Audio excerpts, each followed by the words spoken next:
प्रभु श्री राम जी ना गुणगान गावाना चालू किया। त्या धीमे धीमे एक दिवस एवो आव्यो के तुलसीदास जी ने पोतानी जन्मभूमि याद आवी छे अने ई राजापुर गया छे। जारे राजापुर पहोंच्या त्या ई राजापुर ने अंदर जोयु अले पूछू के त्या आत्माराम दुबे नामनो परिवार रहता था ई क्या छे। पण कोको बड़ी ले कीधु के एक समय एवं थयो हरिपुर ते एक वाणंद समाचार लईने दुबेजी ने पासे आव्या छे अने कीधु के तमारा राम बोला હવે એકલો થઈ ગયો છે અને ઈ રામ બોલા ભટકે છે। ઈ દાસીની પણ મૃત્યુ થઈ ગઈ છે, તમે ઈ રામ બોલાને લઈ આવો। પણ આત્મારામ દુબેજીએ ઈ બાળણને કીધું કે ભાઈ મારે ઈ રામ બોલાની કોઈ જરૂર નથી, कारण जे जन्मता बेद पोतानी मातानी मृत्यु नो कारण बन्या होय अने थोड़ाक समय जाए अने थोड़ाक समय पछे जे उछेरनार जे एनी मां हती एनो पण मृत्यु थई जाए ई बाळकनी हमारे पण जरूर नथी। आत्माराम दुबेजीए ना पाड़ी दीधी छे। त्यां एक संते एनी ना जोई अने संते आत्माराम दुबेजी ने श्राप दीधु के जाओ बरस में तुम्हारे कोई पानी देनार नहीं रहे, बरस पर्यंत तमारू कुटुंब नाश पामशे एवो श्राप लाग्यो।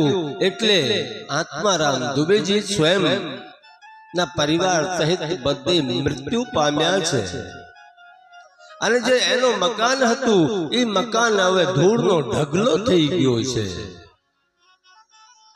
त्यां तुलसीदास जी जावा मळ्या अने जारे जावा मळ्या त्यारे तुलसीदास जी ने गामवाळाओए कीधुं के हवे तमे जाता नहीं, तमारा माटे हमे आ मकान बनावी दईए अने तमे अहींया ज रहो। पछी तुलसीदास जी राजापुर में रोकाणा छे अने नित्य नियम प्रभु श्री राम जी नी कथा नो गुणगान गावानुं छे। प्रभु नी कथाओ करे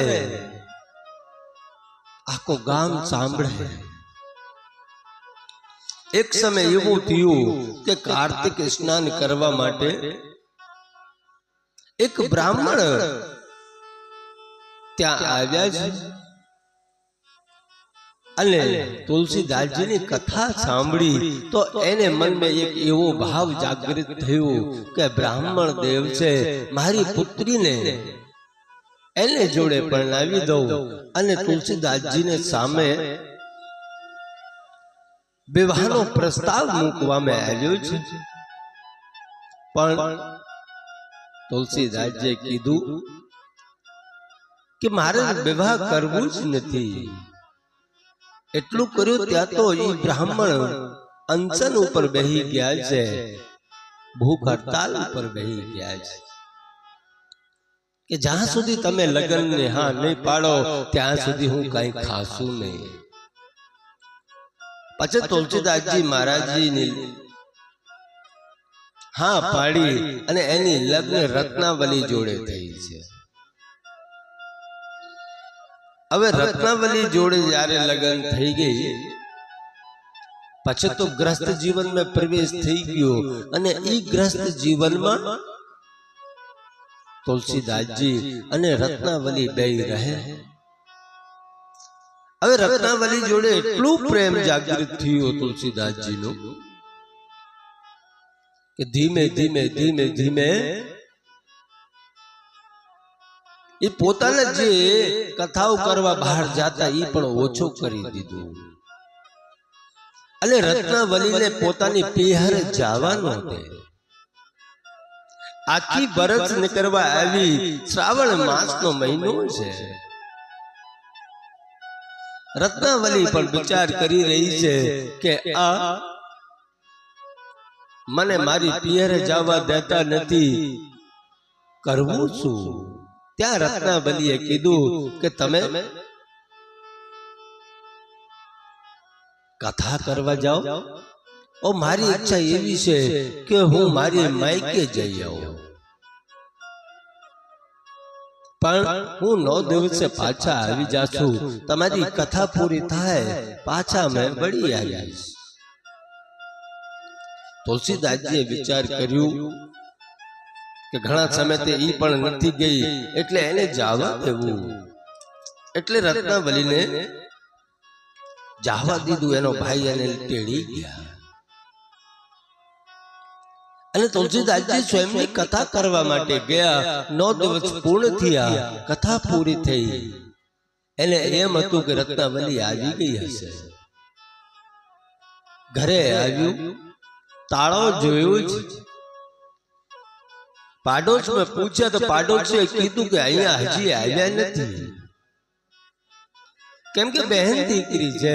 વર્ષમાં એકાદ વાર ગઈ હોય તો માં ભાઈ બહેન બધા થોડો પ્રેમથી રોકે તો રોકાઈ જવું પડે. રત્નાવલીને પણ રોકી લીધા છે. હવે તુલસીદાસજી ત્યાંથી નીકળ્યા. સંધ્યાનો ટાણો છે. નદીને કિનારે જ્યારે પહોંચ્યા, એ નદીને કિનારે હવે નદી પાર કરવી કેમ? ત્યાં તો એક તરતી લાશ આવી છે. પણ તુલસીદાસજીને એમ થયું કે આ રત્નાવલીએ મોકલેલી મારી વ્યવસ્થા છે, કઈક લાકડો છે. એટલે એ લાશ ઉપર બેઠીને તુલસીદાસજી નદી પાર કરી ગયા છે. એટલે કહું છું મારા બાપ, જા પર कृपा राम की हुई, ता पर कृपा करे सब कोई.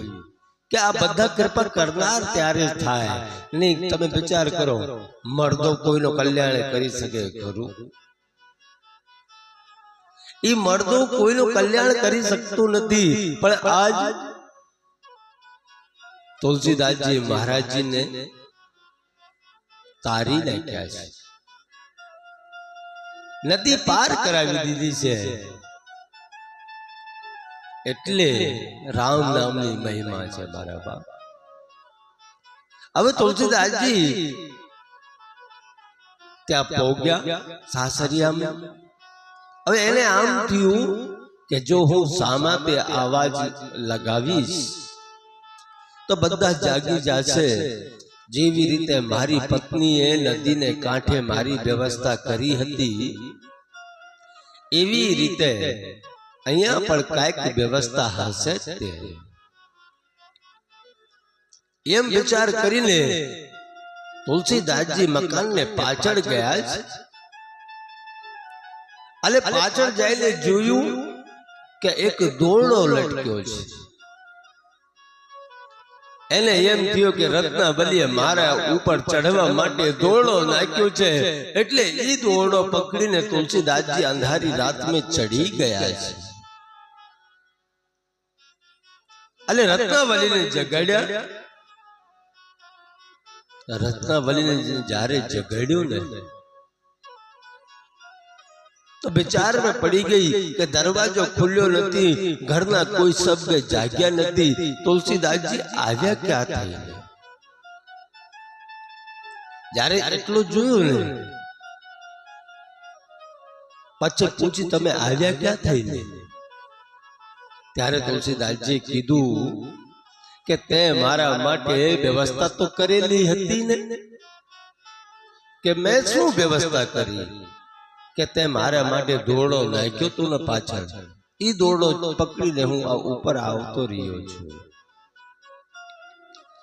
એટલું કીધું ત્યાં એની પત્નીને એમ થયું કે મેં તો દોરડો નાખ્યો નથી. લા થોડી દીવો લઈ જઈને જોઈએ તો ખરા.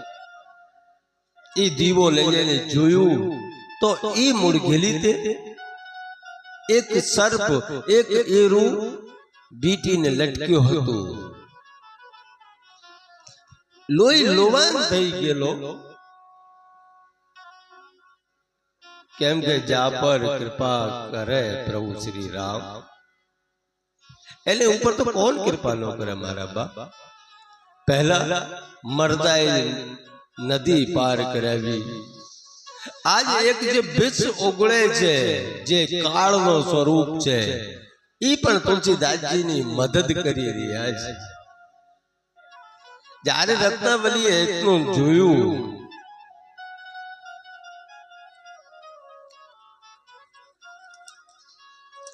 કે આ એરુને પકડીને ઉપર આવી ગયા છે, પછી એને તુલસીદાસજીને ખાલી એટલું કીધું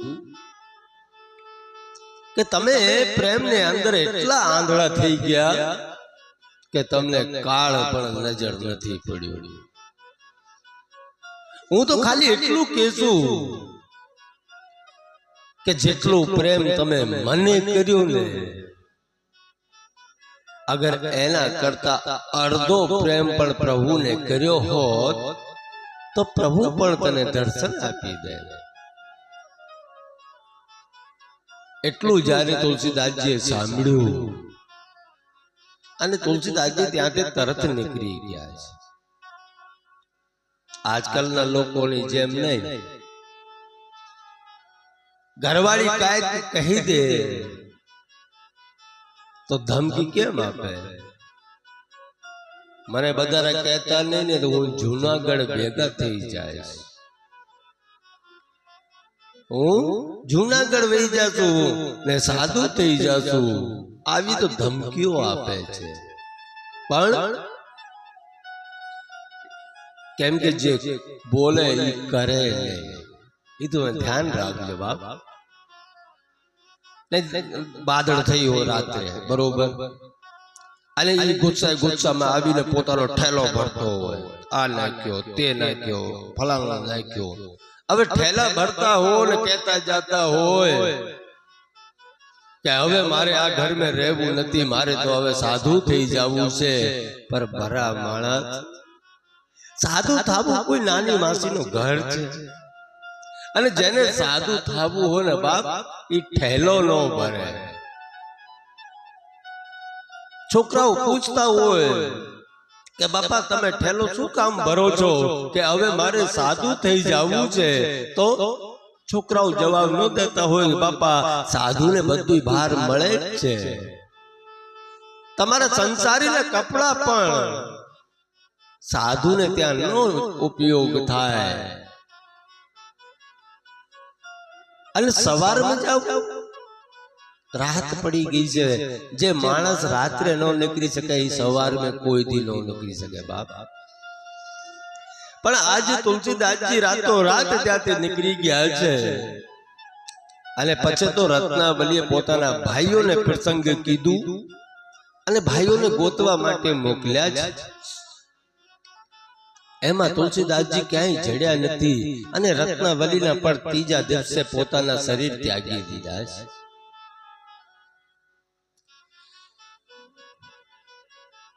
હવે તો તુલસીદાસજી આવીને પ્રભુના ગુણગાન ગાવા મળ્યા છે, કથાઓ કરે.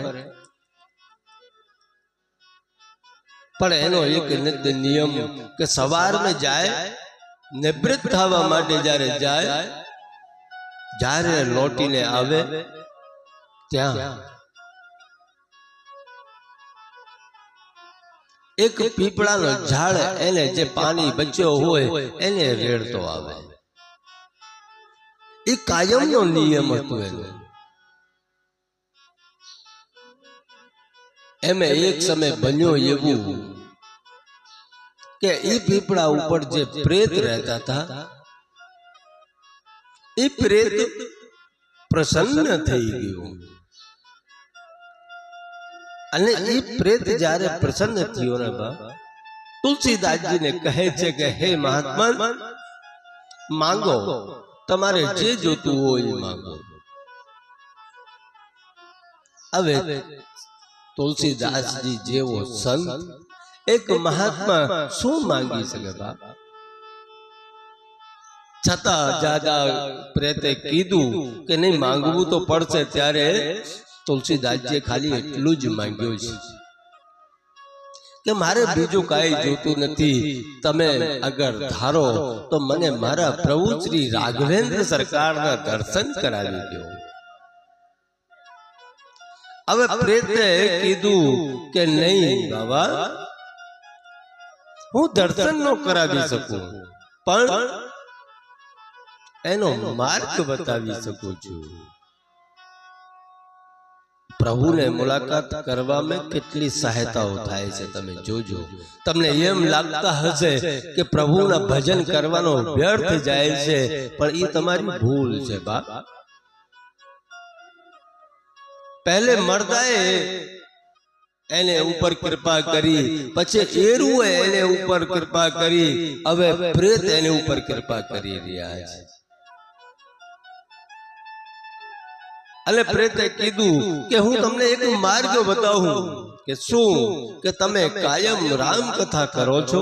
કે હા. કે ઈ રામ કથા કરો છો ને, એને અંદર હનુમાનજી સ્વયં પધારે છે, અને ઈ હનુમાનજી તમને રામજીના દર્શન કરાવી શકે, બીજો કોઈ ન કરાવી શકે. તુલસીદાસજી કીધું કે મારી કથામાં તો ઘણી પબ્લિક આવે છે, હું એને કેમ ઓળખીશ? ત્યારે પ્રેતે કીધું કે તમે ખાલી એટલું ધ્યાન રાખજો કે બધા કરતા પહેલા આવશે અને બધા કરતા છેલ્લે જ આવશે ઈ જ હનુમાનજી. એમાં આજે તુલસીદાસજી કથા બેસાડી છે, બધી કરતા પહેલા મંડપમાં આવીને તુલસીદાસજી બેઠી ગયા છે. સમય તે પહેલે આવી ગયા, અને જે મંડપનો દરવાજો હતો, જે દ્વાર હતું, એ દ્વાર ઉપર તુલસીદાસજીની આજ નજર લાગી છે કે બધા કરતા પહેલા કોણ આવશે. ત્યાં જોયું એક રક્તપિતીઓ, એક હાવ વડીલ, જેના આખા શરીરથી લોહીની ધારાઓ વહી રહી છે, આવ્યો અને એક ખૂણામાં એક ટેકો લઈને બેસી ગયા. એ ખૂણાના ટેકામાં જ્યારે બેસ્યા, તુલસીદાસજી જોતા રહ્યા કે બધા તે પહેલા આ વડીલ આવ્યા છે, રોગી છે પણ બધા તે પહેલા આવ્યા છે. એટલે તુલસીદાસજીએ કથા કરવાનું ચાલુ કર્યું. કથા સંપૂર્ણ થઈ, લોકો ત્યાં તે પ્રસાદી લઈને જવા મળ્યા છે. આખો કથા મંડપ ખાલી થઈ ગયો છે, પણ આજ તુલસીદાસજી મહારાજ વ્યાસ ગાદીથી ઊભા નથી થતા, ખાલી જોવે છે કે બધા તે છેલ્લે કોણ જવાના છે. જ્યારે બધા વહી ગયા, ત્યાં એ વડીલ ઊભા થયા, ધીમે ધીમે લાકડીને ટેકે હાલવા મળ્યા છે. તુલસીદાસજીને વિશ્વાસ થઈ ગયો કે બધા તે પહેલા ઈ જ આવ્યા અને બધે તે છેલ્લે ઈ જ જાય છે, એટલે હોય ના હોય ઈ જ હનુમાનજી છે. તુલસીદાસજી તરત ઊભા થયા અને ઈ વડીલના પગ પકડી લીધા. અને ઈ વડીલ કહે છે કે તુલસીદાસજી શું કરો છો? તમે મારા તે છેટા રહો, મને શું કામ પકડો છો? અરે મને તો રોગ થયો છે, હું તો રોગી છું, તમે મને અડશો તો તમને પણ રોગ લાગી જશે. ત્યારે તુલસીદાસજી બહુ સુંદર જવાબ દીધું કે પ્રભુ, તમને જે રોગ લાગ્યો છે ને, એ જ રોગ મને લાગવો જોઈએ, એટલે જ મેં તમારા પગ પકડ્યા છે. કેમ કે હનુમાનજીને રોગ એક જ હતું, રામ નામનો. પ્રભુ શ્રી રામજીની કથાઓ શ્રવણ કરવાનું, એનો ભજન કરવાનો, એ જ એનો મુખ્ય રોગ હતું. અને તુલસીદાસજી પણ એ જ કહી રહ્યા છે કે તમને જે રોગ લાગ્યો પ્રભુ દર્શનનો, એ જ રોગ મને લાગવો જોઈએ. એ વડીલે બહુ જીદ કરી, પણ તુલસીદાસજીએ પગ છોડ્યા નથી. અને પછી તો હનુમાનજી પોતાના સ્વરૂપમાં આવી ગયા અને કીધું કે તુલસીદાસજી માંગો શું જોઈએ તમારે। ત્યારે તુલસીદાસજીએ ખાલી એટલું કીધું કે પ્રભુ મારે બીજું કાંઈ જોતું નથી, મારે તો બસ મારા રામના દર્શન કરવા જ। એટલું કીધું ત્યાં હનુમાનજીએ કીધું કે રામજીના દર્શન કરવા હોય તો તમે હવે ચિત્રકૂટમાં જઈને રામઘાટ पे પ્રભુની સેવા કરો, તમારી જેટલી સેવા થાય તમારે જેટલી સેવા થાય એટલી પ્રભુની સેવા કરજો। એટલું કહીને હનુમાનજી જાતા રહ્યા। અલે તુલસીદાસજીને એક માધ્યમ મળી ગયું કે હવે પ્રભુના દર્શન ચિત્રકૂટમાં થશે। એટલે તુલસીદાસજી પણ ચિત્રકૂટમાં આવી ગયા છે અને ચિત્રકૂટમાં આવીને હવે હનુમાનજીએ તો કીધું કે સેવા કરજો। સેવા શું કરવી? એટલે આ સેવાનો મહત્વ સંસારની અંદર બહુ મોટું છે। તમે જે લાયક છો, તમે જેટલા પોગી શકો છો એટલી સેવા તમારે કરવી જ જોઈએ। તુલસીદાસજી કાંઈ ન પોગી શકતા હતા, પણ એનો એક નિત્ય નિયમનું કામ થઈ ગયો। આખા દિવસ ચંદન ઘસે અને જેટલા સંતો ભક્તો સ્નાન કરીને નીકળે ગોદાવરીમાં એ બધાને ચંદન લગાડે। એક સમય એવો થયો કે ભગવાન રાઘવેન્દ્ર સરકાર ભ્રાતા લખનને સાથે આવ્યા છે, પણ તુલસીદાસજી ચંદન ઘસી રહ્યા છે। ભગવાને આવીને ચંદન માંગ્યા છે કે બાબા हमने पण चंदन आपो ने। तुलसीदासजी चंदन घसता घसता चंदननी बाटकी एमने आगळ करी दीधी, पण ऊपर जोयुं नथी के प्रभु स्वयं राघवेंद्र सरकार आवी गया छे। ते दिवस भगवान चंदन लगाडीने वही गया। हनुमानजी ने विचार आव्यो के आ निर्मल भोळो संत छे, ई दर्शन केम करशे। त्या बीजा दिवसे पण घोड़ा ऊपर भगवान राम भ्राता लखन बेय आव्या अने तुलसीदासजी चंदन घसी रिया छे। एटला में हनुमानजी एक पोपटना रूप धारण करीने हनुमानजी एक चौपाई बोली है कि चित्रकूट के घाट पर भई संतन की भीड़, तुलसीदास चंदन घिसे तिलक करे रघुवीर। जारे आ चौपाई हनुमानजी कीधी त्यारे तुलसीदासजी ने विश्वास थई गयो अने मुख उठाईने जोयो भगवान श्री राघवेंद्र सरकार ना दर्शन थया छे। अने राघवेंद्र सरकार ना दर्शन कर्या बाद तो एम कहेवाय छे कि तुलसीदासजीए पछे ई चित्रकूट में घणो वास कर्यो छे।